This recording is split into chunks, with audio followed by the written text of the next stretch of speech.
Time. What is its significance, and how does it affect us in our everyday lives? Time is measured by motion. The revolutions of the earth mark days and years.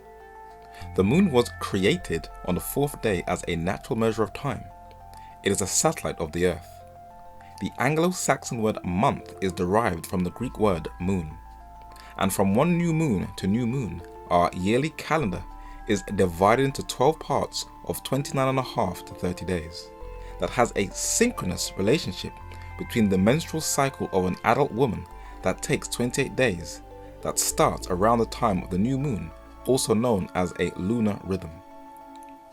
The sun was also created on the fourth day, and this planet Earth depends upon it and would die out very quickly if its rays didn't shine on the Earth and on the moon. Monarch butterflies use the sun as a compass to navigate its migration from Canada to Mexico. The European honeybee uses sun compass orientation. Birds use sun orientation to navigate the skies. Lizards use it. The ants, the most intelligent creatures on the earth, use it. Fish use it, and plants depend upon it, where gardens can be cultivated to act as calendars to tell the time by the opening and closing of different blooms.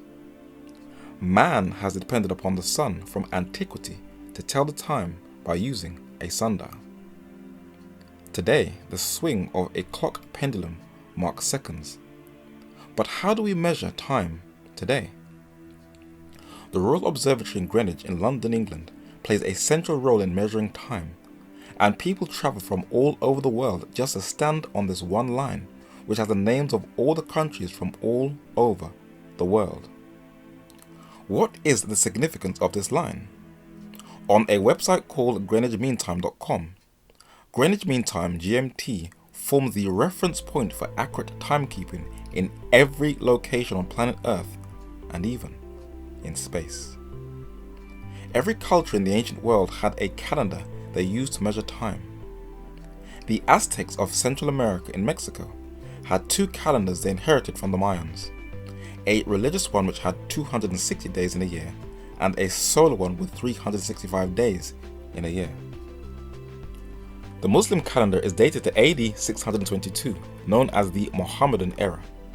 It is different to pre-Islamic calendars, for the years are lunar, consisting of 12 lunar months of 29 to 30 days long, beginning with the new moon. The Chinese calendar reckoned their days, months and years by a sexagenary cycle formed from the combinations of 10 celestial stems and 12 terrestrial branches. It is dated to around the 27th century BC.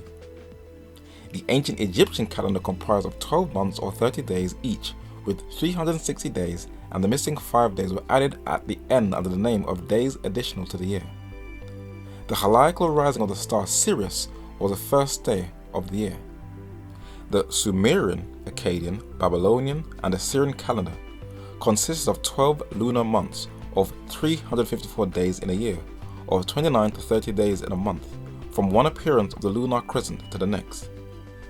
The daily rising and setting of the sun provided a basic time unit of the Babylonian calendar day. The Babylonians dated according to the reign of the kings, and other nations measured time according to events. Every 4 years, athletes from all over the world train to take part in the Olympics. The Olympics started in 776 BC, and the Grecian era, or the Olympiads, was counted every 4 years from that starting point. The Romans had a year numbering system used by ancient Roman historians known as AUC, an abbreviation of the Latin phrase meaning a year from the founding of the city of Rome that started in 753 BC. And historians are dependent upon the Greek astronomer Claudius Ptolemy, the celebrated Alexandrian mathematician, who recorded the names and the length of the reigns of all the successive Chaldean, Persian, Grecian, Egyptian, and Roman kings from BC 747 to AD 137, and computed the different eclipses during their reigns. Today, the majority of the world uses one set calendar known as the Gregorian calendar. But where did it originate from? This crater on the moon was named after the man who gave us the Gregorian calendar. He was a German mathematician Bavarian-born Jesuit astronomer Friar Christoph or Christopher Clavius, who changed the intercalation of leap years and dropping 10 days. The calendar was named after Pope Gregory XIII after a meeting he had with the governments of the principal states of the Holy Roman Empire, who agreed to accept his alteration, and that is the calendar that is the most internationally widely used civil calendar, and all world standards use the Gregorian calendar to measure time. But this was the development of a previous calendar. I came, I saw, I conquered are the famous words of the Roman statesman Julius Caesar, who the month July is named after. He introduced the Julian calendar when he brought the civil calendar into line with the astronomical year, for the previous Roman calendar had become so seriously out of step with the seasons that the calendar equinox had become separated from the astronomical equinox by 3 months. But what about the Jewish calendar? In Aldgate in the city of London is the oldest synagogue in the United Kingdom called Bevis Marks Synagogue. It was built in 1701, and as you walk into its inner court it has an inscription on it, AM, an abbreviation of Anno Mundi, year after creation. It is a calendar error based on the biblical accounts of the creation of the world and subsequent history. But how were the Jews able to deal with the solar calendar and the lunar calendar? A man who was born into the London Jewish community was Fred C. Gilbert. He later migrated to the United States of America and amazingly converted to Christ. He showed that the Jewish people arranged their calendar that the 12th month, that is the month Adar, is periodically repeated, and this repetition of Adar is called Wee Adar over again. By this calendar arrangement, the solar and lunar months are harmonized.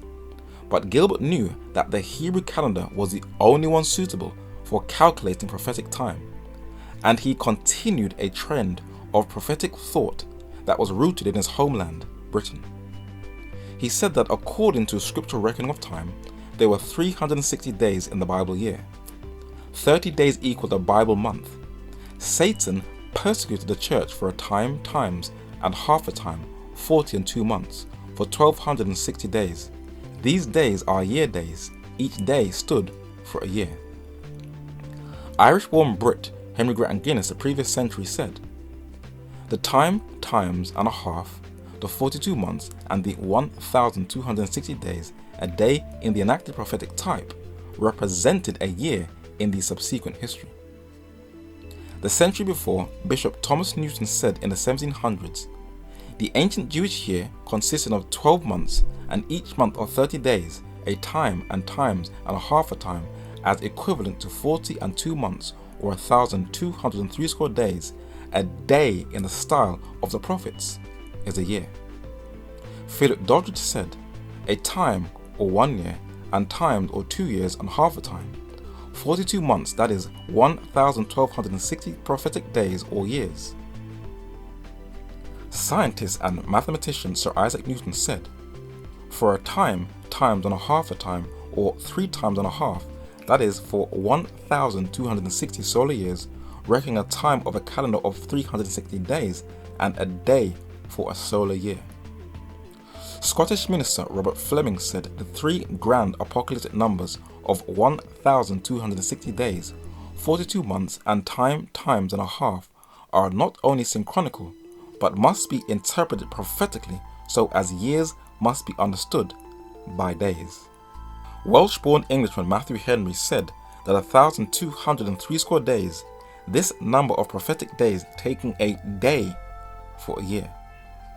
And Thomas Goodwin, the chaplain to Oliver Cromwell in the 1600s, said, "The prophetical days, as in Daniel, a day is put for a year, and so 30 days for 30 years, and 1260 days for 1260 years." This school of prophetic interpretation is very alien to the majority of Christians of today.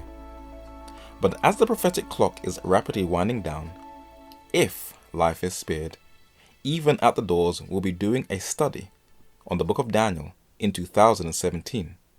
Stay tuned for further updates.